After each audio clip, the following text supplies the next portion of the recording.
Bible एक वर्ष में।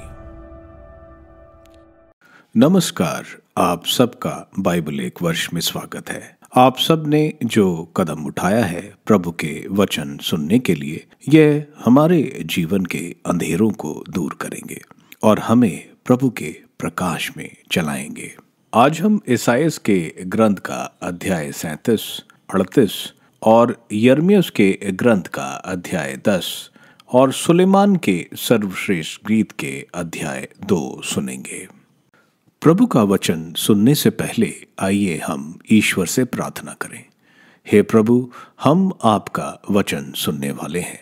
हमारे मन की आंखें खोलें और हमें आध्यात्मिक प्रज्ञा दें ताकि हम आपको जान सकें और आपके वचन के अनुसार अपना जीवन जिएं।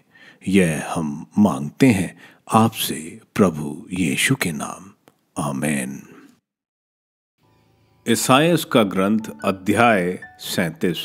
नबी इसाइयाह द्वारा प्रभु का आश्वासन। यह सुनकर राजा हिजकिय्याह ने अपने वस्त्र फाड़ डाले और टाट ओढ़कर प्रभु के मंदिर गया। उसके बाद उसने महल प्रबंधक एलियाकीम, सचिव शेबना और प्रमुख याजकों को टाट ओढ़े आमोस के पुत्र नबी इसाइयाह के पास भेजा। उन्होंने उससे कहा, हिजकिय्याह का कहना है, आज का दिन संकट, डांट और अपमान का दिन है, क्योंकि प्रसव का दिन आया है, लेकिन प्रसूता में प्रसव करने की शक्ति नहीं रह गई है। हो सकता है कि प्रभु आपके ईश्वर ने प्रधान रसद प्रबंधक की बातों को सुन लिया हो, जिसे असूर के राजा ने जीवंत ईश्वर की निंदा करने भेजा है, और उन बातों के लिए उसे दंड दें जिन्हें प्रभु आपके ईश्वर ने सुना होगा।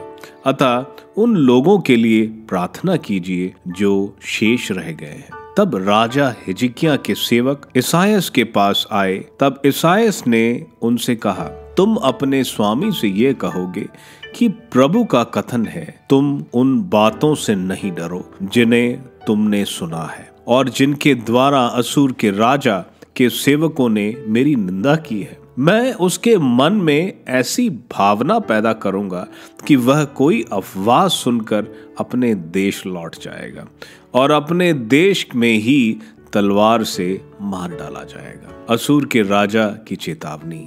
जब प्रधान रसद प्रबंधक लौटा तो उसने सुना कि असूर का राजा लकीश छोड़कर चला गया और लिबाना में युद्ध कर रहा है, इसलिए वह भी लिबाना गया। राजा को खबर मिली कि कूश का राजा तिरहाका उससे लड़ने आया है। यह सुनकर असूर के राजा ने हिजकिय्याह के पास दूतों को भेजते हुए कहा, यहूदा के राजा हिजकिय्याह से यह कहना, तुम अपने ईश्वर का भरोसा करते हो, जो तुम्हें आश्वासन देता है कि यरूशलेम असूर के राजा के हाथ नहीं पड़ेगा। इस प्रकार का धोखा मत खाओ।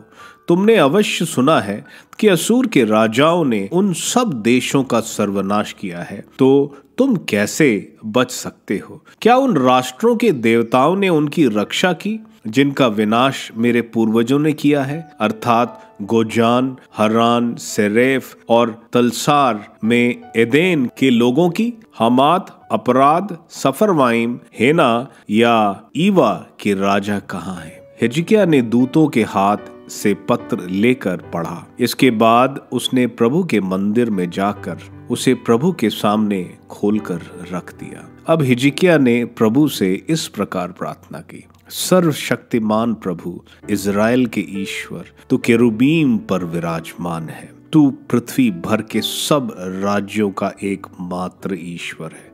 तूने ही स्वर्ग और पृथ्वी को बनाया है।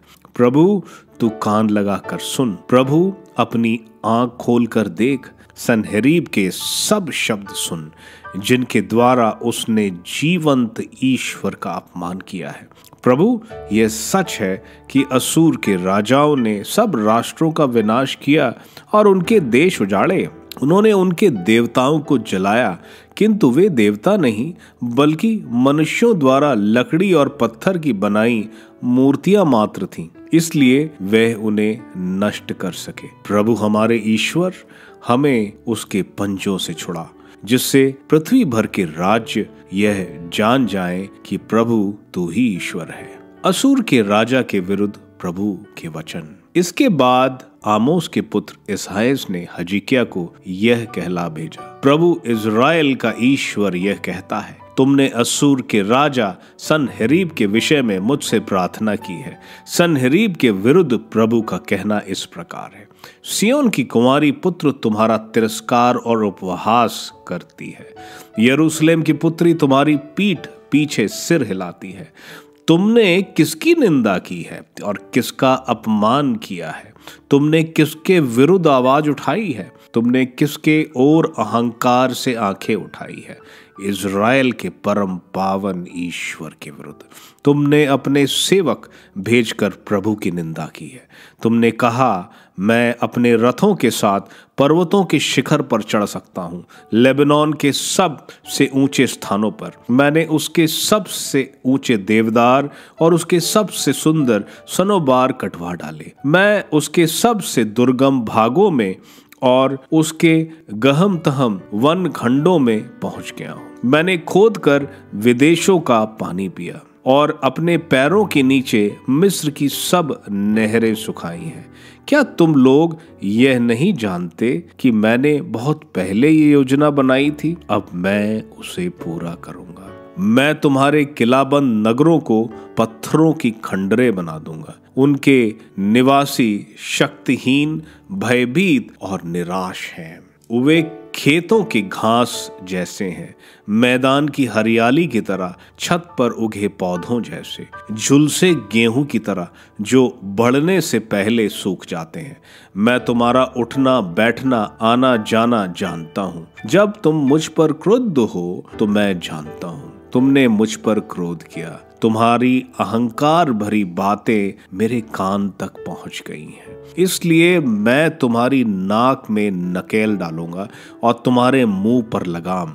तुम जिस रास्ते से आए उससे तुमको लौटाऊंगा। तुम्हारे लिए यह संकेत होगा, इस वर्ष तुम सिल्ला खाओगे, दूसरे वर्ष अपने आप उगने वाली घास पात, तीसरे वर्ष तुम बोओगे और लूनोगे, दाखबारियां लगाओगे और उनका फल खाओगे। यूदा के घरानों का अवशेष जड़ पकड़ेगा और फल देगा। यरूशलेम में से एक अवशेष निकलेगा और सिय्योन पर्वत से बचे हुए लोगों का एक दल। विश्वमंडल के प्रभु का अनन्य प्रेम यह कर दिखलाएगा। इसलिए असूर के राजा के विषय में प्रभु यह कहता है, वह इस नगर में प्रवेश नहीं करेगा। मैं इस पर एक बाण भी नहीं छोड़ूंगा। वह ढाल लेकर इसके पास नहीं फटकेगा और इसकी मोर्चाबंदी नहीं करेगा। वह जिस रास्ते से आया उसी से वापस जाएगा। वह इस नगर में प्रवेश नहीं करेगा। यह प्रभु की वाणी है। मैं अपने नाम और अपने सेवक दाऊद के कारण यह नगर बचाकर सुरक्षित रखूंगा। सनहेरीब के शासन का अंत। प्रभु के दूत ने आकर असूरियों के शिविर में 1,25,000 मनुष्यों को मार डाला। प्रातः काल ये सब मरकर पड़े हुए थे। असूर का राजा सनहेरीब शिविर उठाकर अपने देश लौटा और निनवे में रहा। एक दिन जब वे अपने देवता निसौक के मंदिर में उपासना कर रहा था तो उसके पुत्र अद्रमेलेक और शरियेसर ने उसे तलवार से मार डाला और वे अराराट देश भाग गए। उसका पुत्र एसेर-हद्दोन उसकी जगह राजा बना। इसाइयाह का ग्रंथ अध्याय 38। हिजकिय्याह की अस्वस्थता का निवारण। उन दिनों हिजकिय्याह इतना बीमार पड़ा था कि वह मरने को हो गया। आमोस के पुत्र ने नबी इसाइयाह ने उसके यहाँ जाकर कहा, प्रभु यह कहता है, अपने घरबार की समुचित व्यवस्था करो, क्योंकि तुम्हारी मृत्यु होने वाली है, तुम अच्छे नहीं हो सकोगे। हिजकिय्याह ने दीवार की ओर मुंह कर प्रभु से यह प्रार्थना की, प्रभु कृपया याद कर कि मैं ईमानदारी और सच्चे हृदय से तेरी सेवा करता रहा और जो तुझे प्रिय है वही करता रहा। और हिजकिय्याह फूट फूट कर रोने लगा। प्रभु की वाणी ईसायास को यह कहते हुए सुनाई पड़ी, हिजकिय्याह के पास जाकर कहो, तुम्हारे पूर्वजों का प्रभु ईश्वर यह कहता है, मैंने तुम्हारी प्रार्थना सुनी और तुम्हारे आंसू देखे। मैं तुम्हारी आयु 15 वर्ष बढ़ा दूंगा। मैं तुमको और इस नगर को असूर के राजा के हाथ से छुड़ाऊंगा और इस नगर की रक्षा करूंगा। प्रभु अपनी प्रतिज्ञा पूरी करेगा। इसका चिन्ह यह होगा, आहाज की सीढ़ी पर ढलते हुए सूर्य की छाया देखो। यह छाया सीढ़ी पर उतर रही है। मैं इसे 10 सोपान तक ऊपर चढ़ाऊंगा और जिस सीढ़ी पर सूर्य उतर चुका था वहां वह 10 सोपान तक पीछे हट गया। हिजकिय्याह का धन्यवाद गीत। यूदा के राजा हिजकिय्याह का गीत। यह उस समय का है जब वह अपनी बीमारी से अच्छा हो गया था। मैंने कहा, अपने जीवन के मध्यकाल में मुझे जाना पड़ रहा है। मुझे अपने जीवन के शेष वर्ष अधोलोक के फाटक पर बिताने होंगे। मैंने कहा, मैं जीवितों के देश में प्रभु को फिर कभी नहीं देखूंगा। मैं पृथ्वी के निवासियों में किसी को फिर कभी नहीं देखूंगा। चरवाहे के तंबू की तरह मेरा जीवन उखाड़ा और मुझसे ले लिया गया है। तूने मेरा जीवन इस प्रकार समेट लिया है जिस प्रकार जुलाहा कंधे पर से टांगे काट देता है। सुबह से शाम तक तू मुझे तड़पाता है। मैं रात भर पुकारता रहता हूँ। उसने सिंह की तरह मेरी सब हड्डियों को रौंदा है। सुबह से शाम तक तू मुझे तड़पाता है। मैं अबाबील की तरह चींची करता हूँ, कपोत की तरह कराहता हूँ। मेरी आंखें ऊपर देखते देखते धुंधला रही हैं। प्रभु, मैं कष्ट में हूँ, मेरी सहायता कर। मैं क्या कहूँ जिससे वह मुझे उत्तर दे? उसने ही तो यह किया। मेरे दिन दुख में बीत रहे हैं। प्रभु अपने भक्तों को सुरक्षित रखेगा। उसकी आत्मा उनमें नवजीवन का संचार करेगा। तू मुझे स्वास्थ्य प्रदान कर पुनर्जीवित करेगा। दुख मेरे लिए कल्याण बन गया। तूने मेरी आत्मा को विनाश के गर्त में गिरने से बचाया।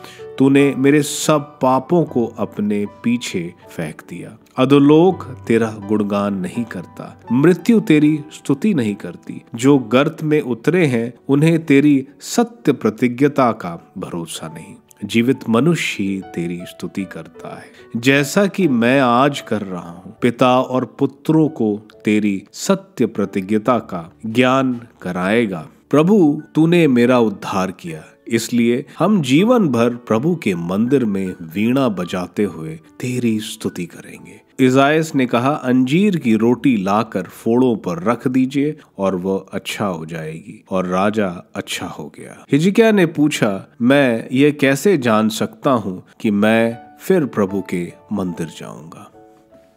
यिर्मयाह का ग्रंथ अध्याय 10। प्रभु और देव मूर्तियां। इस्राएलियों, अपने प्रति ईश्वर की वाणी सुनो। प्रभु ये कहता है, राष्ट्रों का आचरण मत सीखो और आकाश के उन चिन्हों से मत डरो जिनसे वे लोग घबराते हैं। उन लोगों के रिवाज व्यर्थ हैं। वे जंगल का कोई वृक्ष काट डालते हैं और शिल्पकार उसे छेनी से गढ़ता है।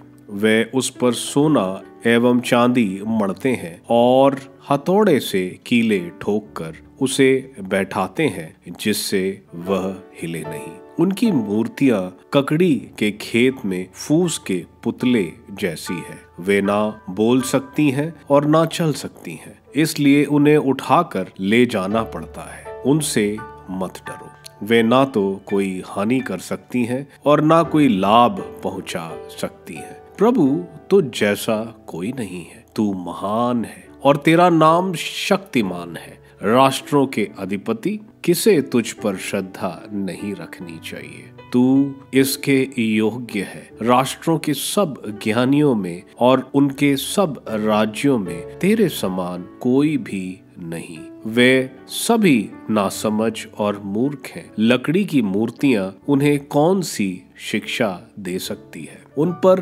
तरशीश से लाई हुई चांदी और अफाज का सोना मढ़ दिया गया है। कारीगर और सोनार की कृतियां पर नीले और बैगनी वस्त्र पहनाए गए हैं। यह सब निपुण कलाकारों द्वारा निर्मित है, किंतु प्रभु ही सच्चा ईश्वर है। वही जीवंत ईश्वर और शाश्वत राजा है। उसके क्रोध पर धरती डोलने लगती है। उसके कोप के सामने राष्ट्र नहीं टिक सकते। यिर्मयाह का संबोधन। तुम उनसे यह कहो, जिन देवताओं ने स्वर्ग और पृथ्वी नहीं बनाई, वे पृथ्वी पर से और आकाश के नीचे से मिट जाएंगे। ईश्वर की महिमा। ईश्वर ने अपने सामर्थ्य से पृथ्वी बनाई, उसे अपनी प्रज्ञा से संसार को उत्पन्न किया और अपने विवेक से आकाश फैलाया। जब वह गरजता है तो आकाश से मूसलाधार वर्षा होती है। वह पृथ्वी के सीमांतों के बादल बुलाता है। वह वर्षा के साथ बिजली चमकाता और अपने भंडारों से पवन बहाता है। मनुष्य चकित रह जाते और नहीं समझ पाते हैं। सोनार अपनी मूर्ति पर लज्जित है। उसकी मूर्तियां मिथ्या है, उनमें प्राण नहीं है। वह असार है और उपहास के पात्र है। दंड का समय आने पर वे नष्ट हो जाएंगे, किंतु याकूब का ईश्वर ऐसा नहीं है। वह सभी वस्तुओं की सृष्टि करता है और इज़राइल उसकी अपनी विरासत है। उसका नाम सर्वशक्तिमान प्रभु है। विनाश। तुम जो घेराबंद नगर में रहते हो, जमीन पर से अपनी गठरियां उठाकर देश छोड़ दो, क्योंकि प्रभु यह कहता है, इस बार मैं निवासियों को गोफान में रखे पत्थरों की तरह दूर फेंक दूंगा। मैं उन पर विपत्तियां ढाऊंगा जिससे वे दंड से ना बच सकें। मुझ पर शोक, मैं घायल हूँ, मेरे घावों का कोई इलाज नहीं। मैं सोचता हूँ यह मेरा कष्ट है, मुझे इसे सहना होगा। मेरा तंबू नष्ट हो गया है, उसकी सारी रस्सियां टूट गई हैं। मेरे बाल बच्चे चले गए, वे अब नहीं रहे। फिर मेरा तंबू खड़ा करने और मेरा निवास को सुव्यवस्थित करने वाला कोई नहीं। चरवाहे नासमझ हैं, वे प्रभु की खोज नहीं करते, इसलिए उनकी दुर्गति हो गई है और उनका सारा रेवड़ तितर बितर हो गया है। यह समाचार सुनो, यूदा के नगरों को उजाड़ने और उन्हें गीदड़ों की मांद बनाने उत्तर के शत्रु भारी कोलाहल के साथ आ रहे हैं। यिर्मयाह की प्रार्थना। प्रभु, मैं जानता हूँ कि कोई मनुष्य अपना मार्ग निश्चित नहीं करता, कोई जहाँ चाहता वहाँ नहीं जाता। प्रभु, क्रुद्ध हुए बिना न्याय के अनुसार मुझे दंड दें, नहीं तो मेरा सर्वनाश हो जाएगा। उन राष्ट्रों पर अपने क्रोध का प्याला उड़ेल जो तुझे नहीं जानते, उन जातियों पर जो तेरा नाम नहीं लेती, क्योंकि वे याकूब को निकल रही हैं। वह उसे खाती और मिटाती हैं, वे उसका देश उजाड़ती हैं। सुलेमान का सर्वश्रेष्ठ गीत, अध्याय 2। मैं शारोन की नरगिस हूँ, घाटियों का सोसन पुष्प जैसी है। कुमारियों के बीच मेरी प्रेयसी, कंटकों के बीच सोसन पुष्प जैसी है। युवकों के बीच मेरी प्रियतमा वन वृक्षों के बीच सेब वृक्ष जैसा है। मैं उसकी छाया में बैठकर आनंद विभोर हो जाती हूँ और उसके फल का स्वाद मुझे मीठा लगता है। वह मुझे मधुशाला में ले आता है और मुझ पर उसके प्रेम की पताका लहरा रही है। किशमिश की रोटियां खिलाकर मुझे पुष्ट कर दो, सेब खिलाकर मुझे ताजा कर दो, क्योंकि मैं प्रेम से दुर्बल हो गई हूँ। उसकी बाईं भुजा मेरे सिर के नीचे है और उसकी दाहिनी भुजा मेरे आलिंगन कर रही है। यरूशलेम की पुत्रियों में मैदान के चिकारे और हिरनियों के नाम पर तुमसे विनती करता हूँ, मेरी प्रियतमा को मत जगाओ। जब तक वह चाहे तब तक उसे सोने दो। मैं अपने प्रियतम की आवाज सुन रही हूँ। देखो, वह पर्वतों पर उछलते कूदते पहाड़ियों को लांघते हुए आ रहा है। मेरा प्रियतम चिकारे के सदृश है अथवा तरुण मृग के सदृश। देखो, वह हमारी दीवार की ओट में खड़ा है। वह खिड़की से ताक रहा है, वह जाली में से झांक रहा है। मेरा प्रियतम बोल रहा है, वह मुझसे यह कहता है, प्रिय सुंदरी उठो, मेरे साथ चलो। देखो, शीतकाल बीत गया है, वर्षा ऋतु समाप्त हो गई है, पृथ्वी पर फूल खिलने लगे हैं, गीत गाने का समय आ गया है और हमारे देश में कपौत की गूंजन सुनाई दे रही है। अंजीर के पेड़ में नए फल लग गए हैं और दाखलताओं के फूल महक रहे हैं। प्रिय सुंदरी, उठो, मेरे साथ चलो। चट्टानों की दरारों में, पर्वतों की गुफाओं में छिपने वाली मेरी कपौती, मुझे अपना मुख दिखाओ, अपनी आवाज सुनने दो, क्योंकि तुम्हारा कंठ मधुर है और तुम्हारा मुख सुंदर है। हमारे लिए लोमड़ियां पकड़ो। श्रद्ध लोमड़ियां वे हमारी दाखबारी का सत्यानाश करती हैं, जो फूलों से लदी हुई हैं। मेरी प्रियतम मेरा अपना है और मैं उसकी हूं। वह सोसानों के खेत में चरता है। मेरा प्रियतम प्रभात से पहले, अंधेरा मिटाने से पूर्व, शिकारी की तरह ऊंची पहाड़ियों पर मृगपाशक की तरह लौटकर आ जाना। इसायास के ग्रंथ के अध्याय 37 से हम ईश्वर की दया, उनकी दास की प्रार्थना पर और बिना तलवार दुश्मन को हराना देखते हैं। हिजकिय्याह चेतावनी मिलने पर ईश्वर के पास टाट के वस्त्र पहनकर जाता है और प्रार्थना करता है। नबी इसायास हिजकिय्याह को बताते हैं कि असीरिया का राजा वापस जाएगा और तलवार द्वारा मारा जाएगा। हम देखते हैं असीरिया का सेना कमांडर असीरिया सेना की ताकत का बखान करता है कि अब यहूदा का कुछ नहीं हो सकता है। हिजकिय्याह फिर ईश्वर के मंदिर में जाकर ईश्वर से याचना करता है। ईश्वर उसकी प्रार्थना सुन लेते हैं और यरूशलेम को बचाने की बात करते हैं, जैसे ईश्वर ने वादा किया था। असीरिया के सेना के 1,85,000 सैनिकों को एक देवदूत मार देता है। सेंचेरिब असीरिया का सम्राट निनवे भाग जाता है, जहां उसके पुत्र उसको मार देते हैं। अध्याय 38 में हम देखते हैं ईश्वर की दया कि वह अपने भक्त की असंभव प्रार्थना भी सुन लेते हैं। हिजकिय्याह की बीमारी, उसकी निश्चित मृत्यु का संदेश दिया जाता है, जिस पर हिजकिय्याह ईश्वर से विलाप के साथ प्रार्थना करता है। ईश्वर उसकी प्रार्थना सुन लेते हैं और उसकी उम्र 15 साल बढ़ा देते हैं। इसके साथ ईश्वर एक चमत्कार भी करते हैं। सूरज जो आगे चलता है, हम देखते हैं वो पीछे चलता है और साथ में जो उसकी परछाई भी। हिजकिय्याह इस खुशी में एक धन्यवाद का गीत लिखता है।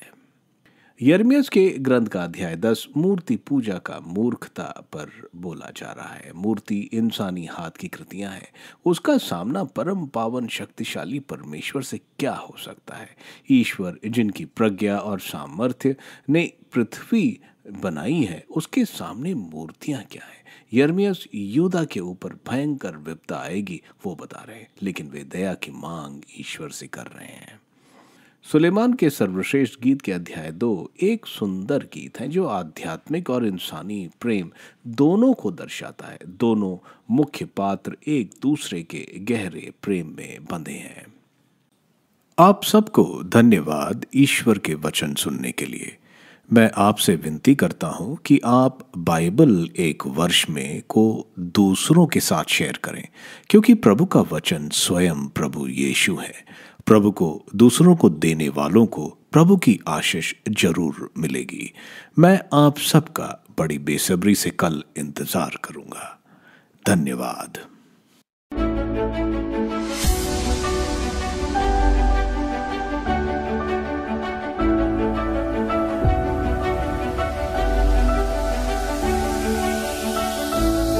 बाइबल एक वर्ष में